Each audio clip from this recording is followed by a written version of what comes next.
আগের দিন যে গতি সম্বন্ধে পড়েছিলাম সেই গতি থেকে আমরা আজকে যে বিষয়টা নিয়ে আলোচনা করব সেটা হচ্ছে কি, সেই বিষয়টা হচ্ছে পর্যাবৃত্ত গতি।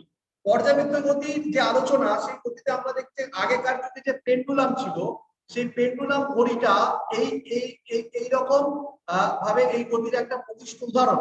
তো পেন্ডুলাম ঘড়ির বিষয়টা কি, এটা আমরা একটা উদাহরণের মাধ্যমে বোঝার চেষ্টা করি যে পেন্ডুলাম যে ঘড়ির গতি সেটা কিরকম।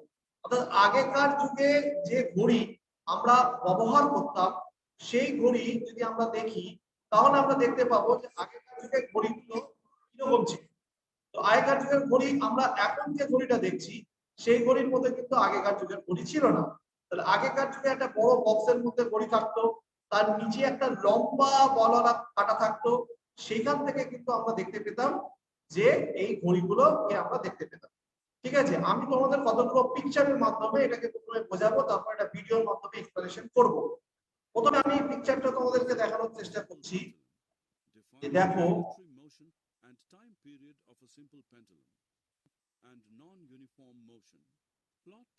একটা এখানে আমরা একটা ঘড়ির ছবি দেখবো, সেই ঘড়ি হচ্ছে সেটা আমরা একটু বোঝার চেষ্টা করি।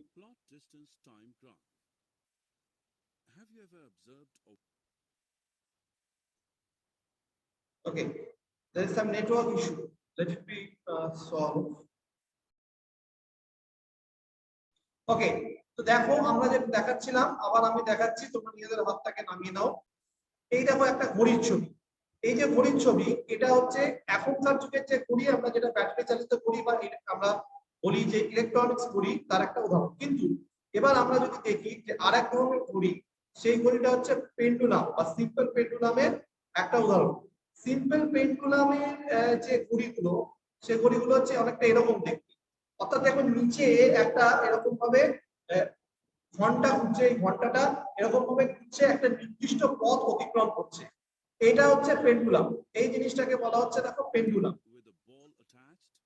এটাকে বলে পেন্ডুলাম। দেখো একই সময় বরাবর একই পথ অতিক্রম করছে, সেজন্য এটাকে বলে pendulum.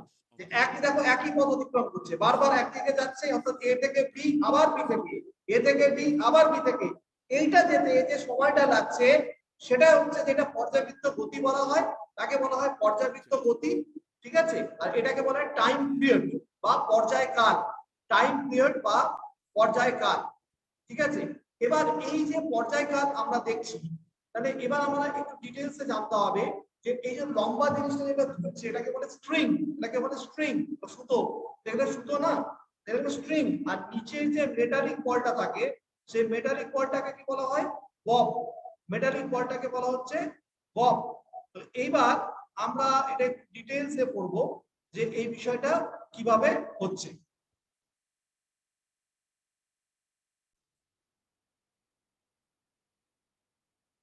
Is basically an object such as small metallic ball tied to a thread of 1 meter length and suspended freely from a non-moving stand. Metallic বলটাকে বলা হয় বব, আর এই উপর থেকে যেটা ঝুলছে এটাকে বলা হয় থ্রেড।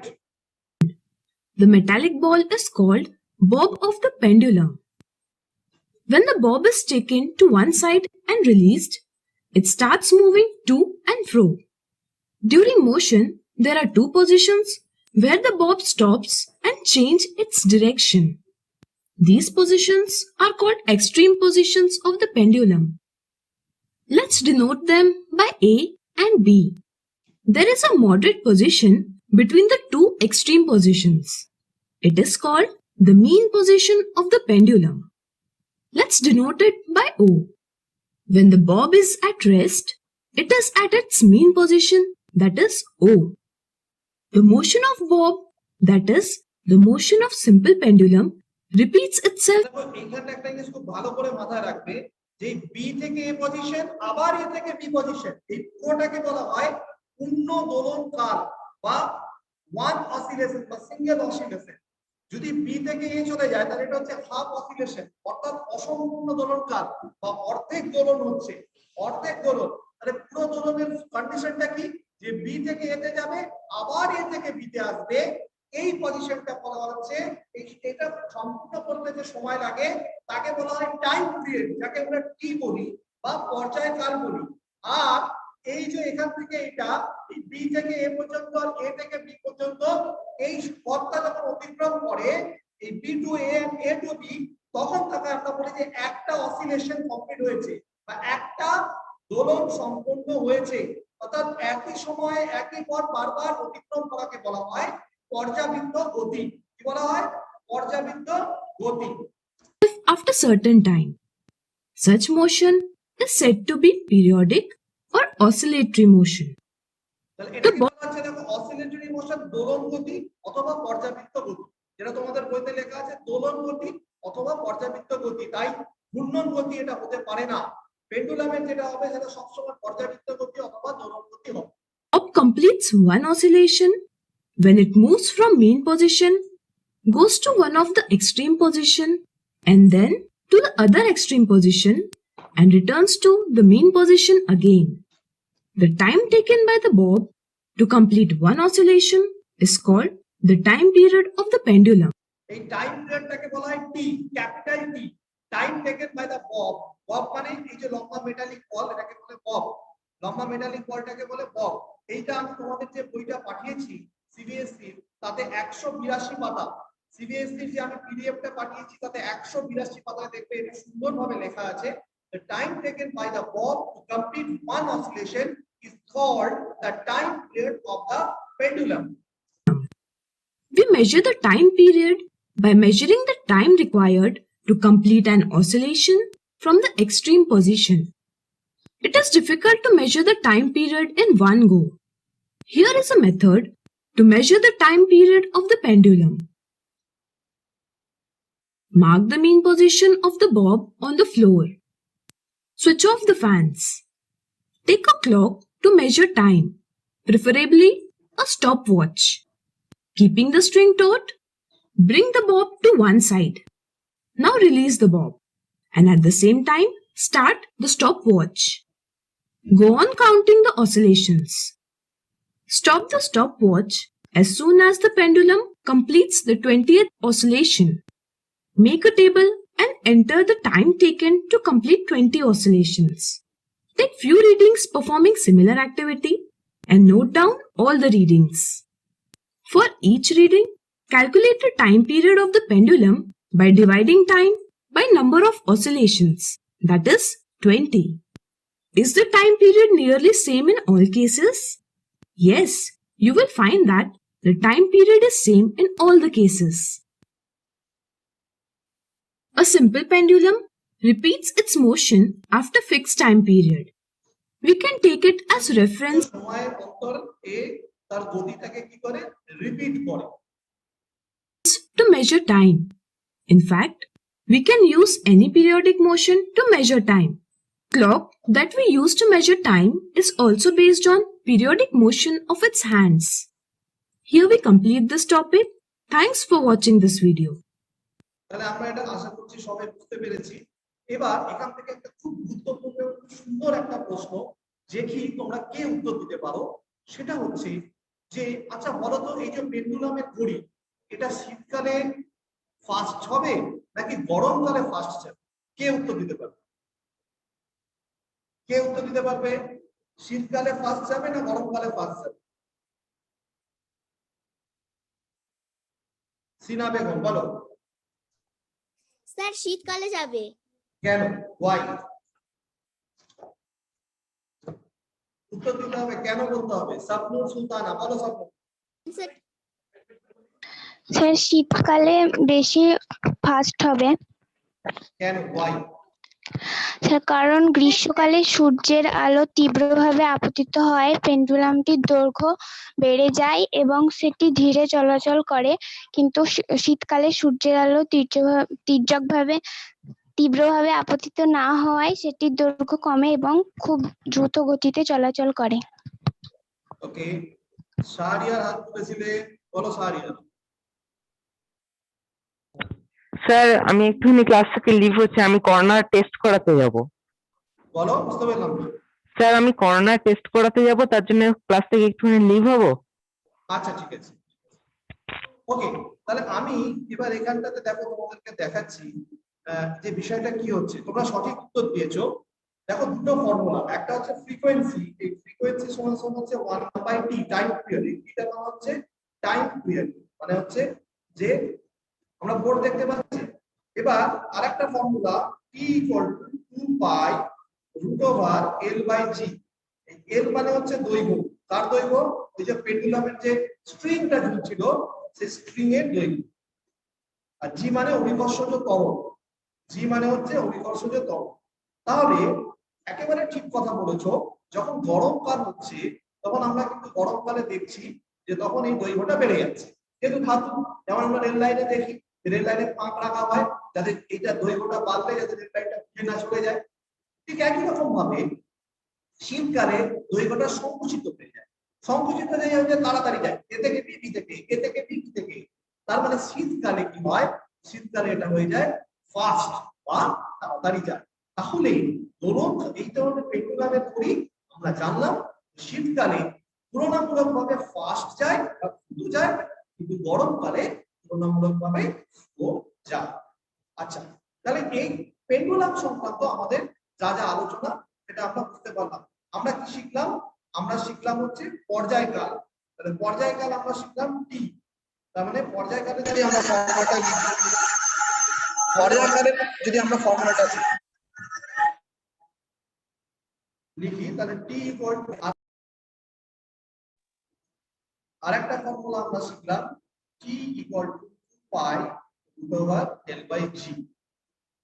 ঠিক আছে, তাহলে এই দুটো ফর্মুলা টি = 1 পাই f আর টি = 2 পাই √l/g। এটা বড় ক্লাসে আমরা আরো সুন্দরভাবে ভালো করে এটা শিখবো। এটা প্রত্যেকে মাথায় রাখবে। f যেখানে হচ্ছে ফ্রিকোয়েন্সি বা কম্পাঙ্ক, আর টি মানে হচ্ছে টাইম পিরিয়ড। টি মানে হচ্ছে টাইম পিরিয়ড বা বাংলায় বললে পর্যায়কাল। আর এফ মানে ফ্রিকোয়েন্সি বা কম্পাঙ্ক। ঠিক আছে, যদি এই পার্টটা পর্যন্ত কারো কোনো প্রশ্ন থাকে আমাকে জিজ্ঞেস করুন। মানে হচ্ছে frequency. Have already seen in our previous video what average speed of an object in motion is. Let's understand it one more time, as this is an important concept. First of all, how will you define the speed of an object moving along some path? The speed of an object is the distance traveled by an object over the time it takes to complete that distance. Say the distance d is 20 kilometers and the time it অতিক্রান্ত দূরত্ব by সময়, এটা আমরা already পড়েছি। takes to cover this distance is 4 hours. What will be the speed of the car then? Yes, the speed will be 20 over 4, that's 5 kilometers per hour. Look at the value carefully. What does it tell us? Does it mean that our object traveled 5 kilometers in every hour? Or in other words, does the value of speed say that the object traveled at a constant speed? Well, we know for a fact that the car does not magically start directly at a speed of 5 kilometers per hour. Its speed gradually increases. So if the car was starting from this point, then its speed cannot be constant. What if this was not the starting point of the car? Well, we still cannot say whether the speed was constant or not, because maybe the car was slow in the first half of the journey and then sped up in the second half. The given data does not imply in any way that the car will cover 5 kilometers in every hour. So if this is not a constant speed, then what is the speed called? This speed is called average speed. Average speed is defined as the total distance covered by an object over the total time taken. So দেখো average speed তার মানে কি, ধরো আমরা বিক্ষিপ্তভাবে কিছু পথ অতিক্রম করলাম, টোটাল পথটাকে আমরা ধরলাম যে আমি এ থেকে বি তে গেলাম, আবার বি থেকে সি তে গেলাম, আবার সি থেকে ডি তে গেলাম। এ থেকে বি তে 5 কিলোমিটার, বি থেকে সি তে 4 কিলোমিটার, সি থেকে ডি তে 4 কিলোমিটার, আর ডি থেকে ই তে 1 কিলোমিটার। তাহলে 5 + 4 + 4 + 4 + 1 ডিভাইডেড বাই এই যে টোটাল সময়টা আমার লেগেছে, মনে করো 25 সেকেন্ড, সেটা হচ্ছে অ্যাভারেজ স্পিড বা বাংলায় বলা হয় গড় গতি। অর্থাৎ কোনো বস্তুকণা যদি ভিন্ন ভিন্ন সময় অবকাশে ভিন্ন ভিন্ন পরিমাণ দূরত্ব অতিক্রম করে, তবে সেই গতির বর্ণনায় গড় গতি আমরা বার করতে পারি। অর্থাৎ গড় গতি সমান মোট অতিক্রান্ত দূরত্ব বাই মোট সময়। Total distance travel by total time taken, মানে মোট অতিক্রান্ত দূরত্ব বাই মোট সময়। So in our example, we're given a total distance that the car travels and the total time taken by it to cover that distance. And hence we calculated the average speed of the car for the entire journey. I'm sure that you're clear with the idea of average speed now. So what's next? Look at the unit of speed used in the example. The unit of speed in this example is kilometers per hour or kmph, and it's one of the most common units of speed. Yes, this unit is also used in speedometers. Suppose a car is traveling from point A to point B and the speedometer shows these values at these 3 instants. Notice at time t2, the speedometer reads 30 kilometers per hour. What does that mean? Is this an average speed? No, it's not an average speed. The speedometer shows us the instantaneous speed. It is the speed at that instant of time. Here, the speedometer reads 30 kilometers per hour. It means at that moment of time, the car is traveling at this speed. It does not say that the car has been traveling at this speed or will travel at this speed. The value is only at that instant. And that is why we see that the pointer is never really constant in the speedometer. It keeps fluctuating. You are going to learn more about instantaneous speed in our higher grades. In the next video, we're going to see some of the units. দেখে নিই যে average আমরা কি দেখলাম।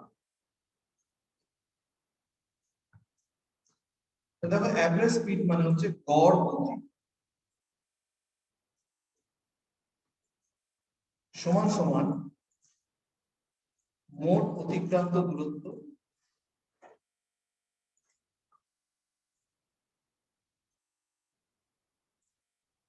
By মোট সময়। ঠিক আছে, মোট অতিক্রান্ত দূরত্ব বাই মোট সময়, এটা হচ্ছে গড় দ্রুতি। তার মানে ভি অ্যাভারেজ মোট অতিক্রান্ত দূরত্ব বাই মোট সময়, মোট অতিক্রান্ত দূরত্ব বাই মোট সময়। তাহলে আমরা বলতে পারি s1 plus s2 plus s3 divided by t1 plus t2 plus t3। ঠিক আছে, তাহলে অ্যাভারেজ স্পিড হচ্ছে s1 plus s2 plus s3 divided by t1 plus t2 plus t3।